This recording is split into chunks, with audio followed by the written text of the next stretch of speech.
One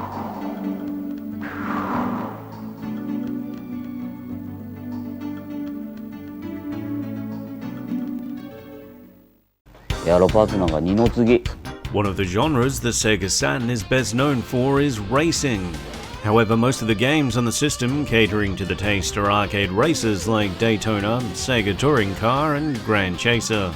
What if the discerning gearhead Saturn racing fan wanted something with a little more meat on its bones? Well, in comes Drift King 97 with its sim elements to save the day.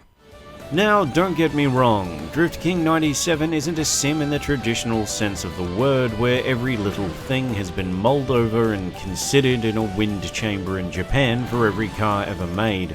But it skillfully blends sim elements like car customization with a more down-to-earth racing model that most players can just pick up immediately. The bulk of the game is scenario mode. Select a car and then you can do some initial tuning like differing levels of engine, brakes, suspension and so on that all affect how your car drives on the expressways. You only have about 5,000 points though, and most items are quite expensive, so there isn't much you can do at the beginning. When you start racing, you'll notice how smooth the driving model is. Your car feels great to drive, and although there's some traffic, it's not too difficult to weave in and out of it. You won't have much trouble at the beginning of the game, but you'll eventually hit a wall in progress where your opponents are just way too fast to catch up to, and no matter what you do, you just can't eke a win. If only you could unlock the computer in your car engine to increase your max speed.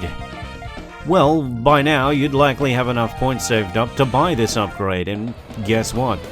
The potential of your engine is unlocked, and you're suddenly able to keep up. This simple addition to the game elevates Drift King 97 from a middle-of-the-road Japanese arcade racer to a racer that has some really nice light sim elements added to really make the player feel like they're progressing. One caveat to this is you do begin to quickly fall into a pattern of just grinding races, upgrading your car, and racing on what looks like the same tracks for the entirety of the game. So you do feel a sense of repetition begin to bleed in. Beyond the sublime gameplay and great progression, the graphics in Drift King are extremely smooth, with a rock-solid frame rate and well-modeled cars. There's some pop-up, but it's quite far in the distance and nothing too distracting. Sound is equally adequate with great music, but only okay car noise. One presentation element I really loved was the gradual nightfall that takes place once you get to the end of a race.